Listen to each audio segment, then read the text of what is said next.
All right, my beautiful crabs, how are you today?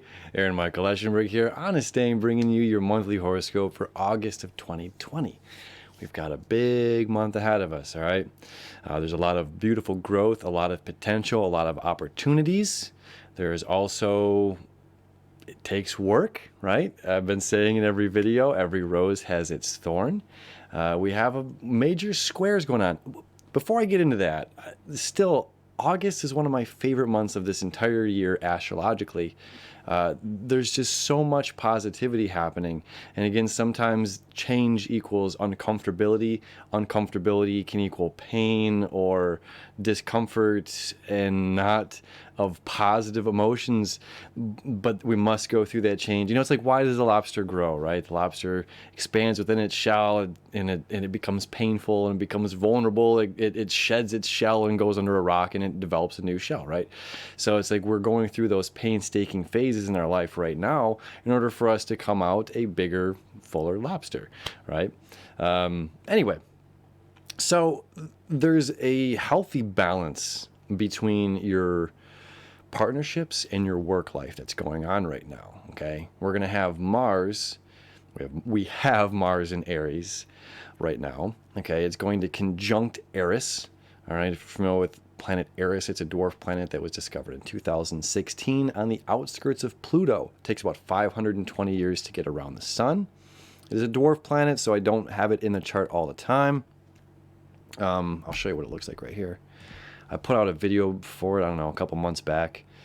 So we're going to have this conjunction happening, as well as we have Mars square to Jupiter, square to Pluto, square to Saturn. This is about balance. It's all it is. Okay, and this is your seventh house. It deals with your relationships, partnerships. This could be work, business partnerships. This could be romantic love. And this definitely deals with work, deals with how you're perceived in the career place, how you're perceived as well as professionally. Okay, and you got Mars moving through Aries. I want to be seen as professional. I want to be seen as someone who shows up. Now, the big balance between this is Mars in Aries, Mars home in Aries, Saturn home in Capricorn. Saturn wants to take his sweet time. Saturn wants to take time with everything. Pluto wants to take its time in Saturn. Jupiter, slow expansion, slowly taking time, okay? How long does it take a diamond to form? How long does it take the Earth to put pressure on coal to create a diamond? A lot faster, a lot slower than it takes to blow up a balloon, okay? In comparison. So Mars in Aries wants to blow up a balloon. And over here, they're trying to make a diamond. All right, so it's up to you, my Cancer friends, this month to find the balance of that, of preparation, and there's preparation slash procrastination, preparation, and making sure that you're doing all of the work, planning things, versus running ahead and saying, okay, I'm ready, here I go. Let's start the race. Let's go on the hike. Did you bring a bottle of water? Did you bring sunglasses? Did you bring sunscreen? Did you bring off? No, but I showed up and I'm ready to go for a hike. So there's a bit of a balance here and how people see you, your eagerness.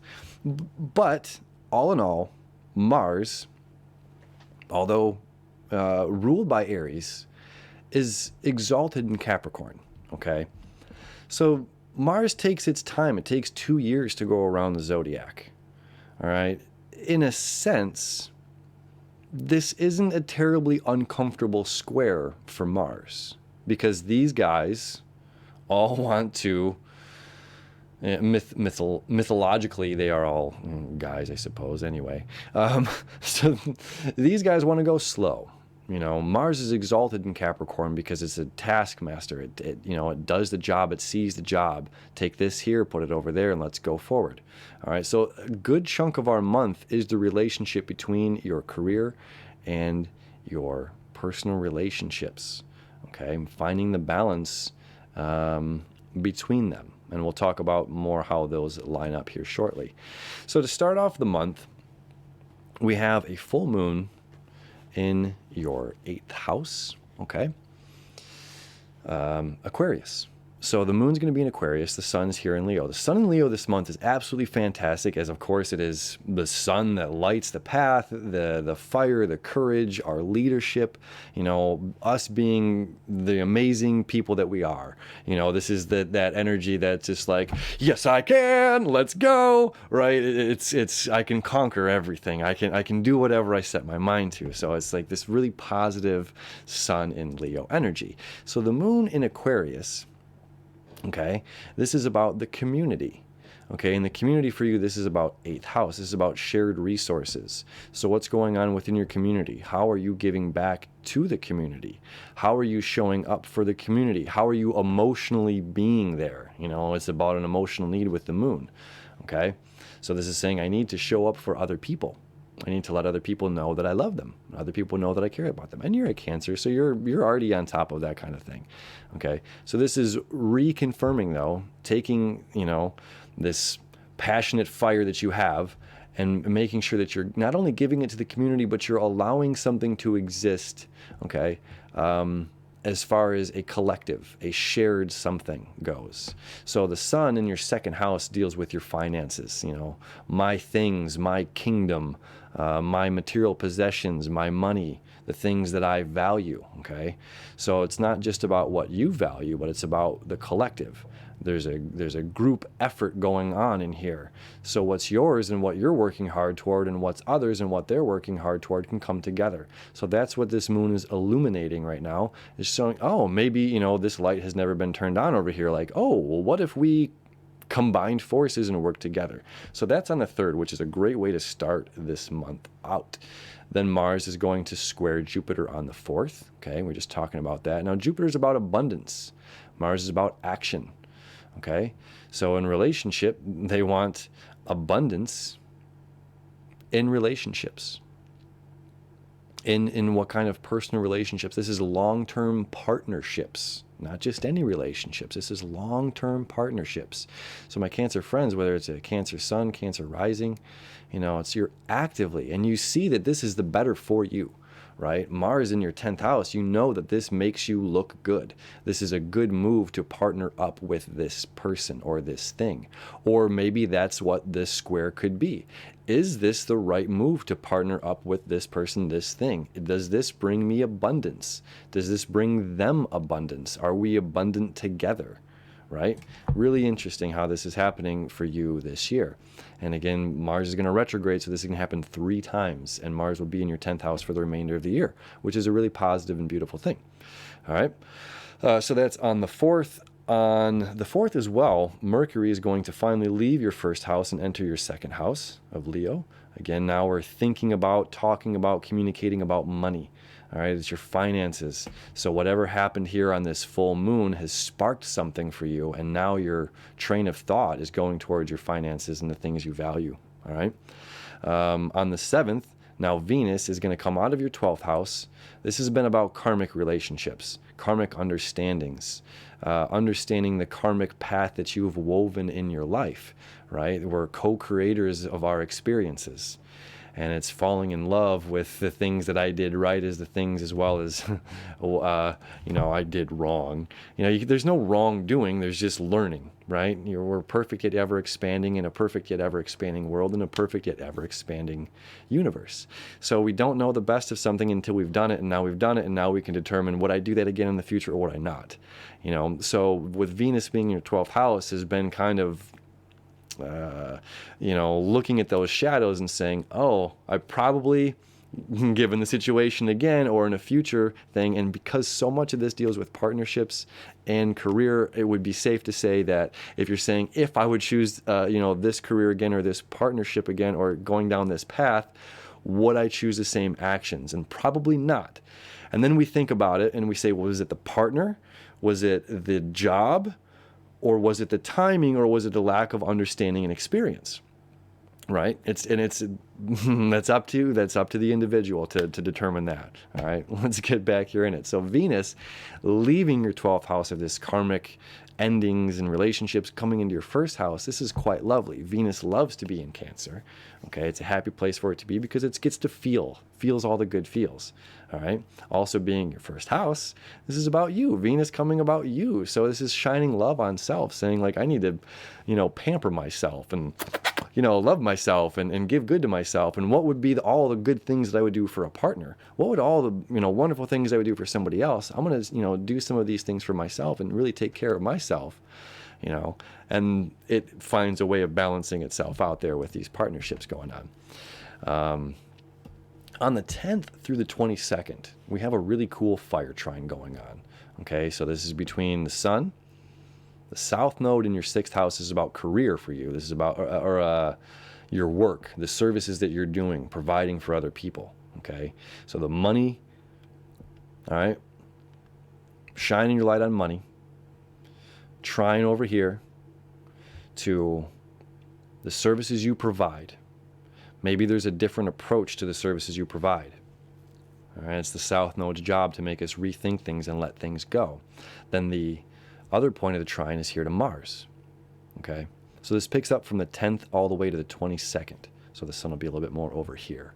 All right, so this grand fire trine is going to heat things up. All right, and it's also going to help to bring some balance here to this square.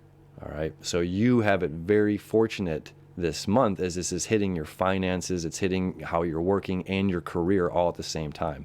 So this is a huge, huge month for career, for work, maybe changing what you're doing, or solidifying, or a change of heart in what you're doing. I'll be honest with you, there are times in my industry that I'm like, I lost the luster of working in the film industry and working on television. I really did. I felt like I'm making sugar and candy for the masses, which is why I started this show. I wanted to give something positive back instead of just recording garbage television, right?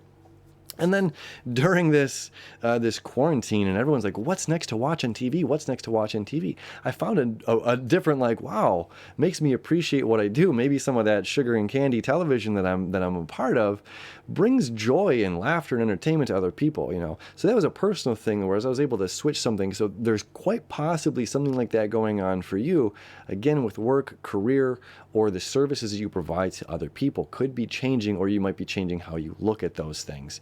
And shining your light on them could really bring some great finances, some income into your pocketbook, which again aids to that full moon, the moon needing to bring awareness to the social community and to bring like a pool of what's mine, what's yours, what we have collectively together can grow into more, right? Moving on, this is on the 10th to the 22nd. This is really cool, and that's some fire energy that we haven't had since like 2017. All right, we had a fire trine with the north node in Leo, Uranus over here in Aries, and then Saturn here in Sagittarius. If you remember 2017, that was some pretty life-changing times. And this is going to be that same kind of energy. All right, then we're going to have Mars square Pluto. Now, Mars and Pluto, Pluto is the higher octave of Mars. Okay, this is a frequency thing, and you're both about action, okay? Mars is about action, taking action, one foot in front of another. Mars is going to light a match, okay? Pluto is about active transformation. Mars is going to light Pluto on fire. Pluto is going to burn. The wood is going to burn, become ashes, and then from the ashes rises the phoenix, you see? So these are both two planets about action. That's why honestly, this square that's happening, there's tension, but it's like this insane growth that's, we'll talk about it come September because, let me know how your month's going. I'm telling you, this is going to be a big, big month ahead. So this is change, creating this change. And at the same time that's happening, that's when Mars starts to conjunct Eris, and Eris again is the goddess of discord, giving the apple to the 7 muses that says to the most beautiful one, them bickering and fighting over who's the most beautiful one. This is all about how we choose to interpret information, how we choose to interpret information. Hey, your work wasn't up to snuff, or your partner yelled at you. something didn't happen right in the home front. Maybe, let's just say, hypothetically, they are right. Whatever, or it was a logic behind their thing. And maybe we're stung by this. How do we choose to respond? Do we acknowledge that, oh, I should have stepped up, or I dropped the ball someplace, or I could have done this? I'm not saying that the other person's going to be right and you're going to be in the wrong, but this is about how information comes to us and how we react and respond to that information. Whether we are right, whether we're wrong, I guess that stuff's irrelevant. It's more how we're choosing to respond to an event. Do we respond level-headed? Do we respond irrationally? Do we respond erratically? I mean, we're talking about Mars, action, and Aries, action. Okay, this is throwing gas on the fire without realizing that's combustion. So it's how we choose to respond to events that happen to us. And Pluto is saying we have to transform the way that we communicate, the way that we respond to other people. Treating the janitor the same as the CEO, and the conversations that we have with those individuals, right? So that's something going on that we're going to be revisiting again for the rest of this year. Then Mars will square Saturn on the 24th, okay? Again, this is kind of like over here on this end, this is Saturn saying, look, go do this job. And Mars says, yes, I'm a task master. Give me a task to fulfill. Saturn's the one dishing out tasks. Mars wants to do a task. But are we doing the task up to Saturn's standards is the question. Are we doing it up to our own standards? Venus now in your first house, right? Let's see here. Moving on, we're going to have a new moon in Leo on the 18th. Very cool. And the sun conjuncts Mercury the day before. Okay, so there's going to be a sun-moon conjunction happening here in Leo, which is really great. An emotional need to focus on money, thinking about the money. You yourself are focused on how can you survive right now? What are the things that you need to survive and the things that you value in this life to get you from A to B and on to the next? Making sure that you're taken care of. Venus, the ruling, planet of Taurus, second house, entering your first house here. This is a really fantastic combination of focusing on money. And then Mercury is going to jump over here into, jump into Virgo, third house, which Virgo is about the work that we're doing, giving back to other people, right? Kind of like that sixth house energy. But this is your third house, so this is about information. So Mercury entering its third house, communication, information, and then it being focused on the services that we're providing. Okay, this is really great. You have such a beautiful month ahead. I know I'm outplaying the word beautiful. It's going to lose its luster. We're going to have to find a new adjective.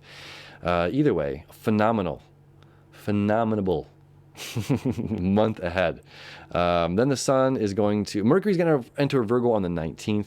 Sun's going to enter Virgo on the 22nd. Okay, and that is how we're going to finish the month. When the sun enters Virgo, it's going to move into your third house, and we're going to get much more focused, analytical. We're building up all this fire right now into practical earth energy to finish the summer off.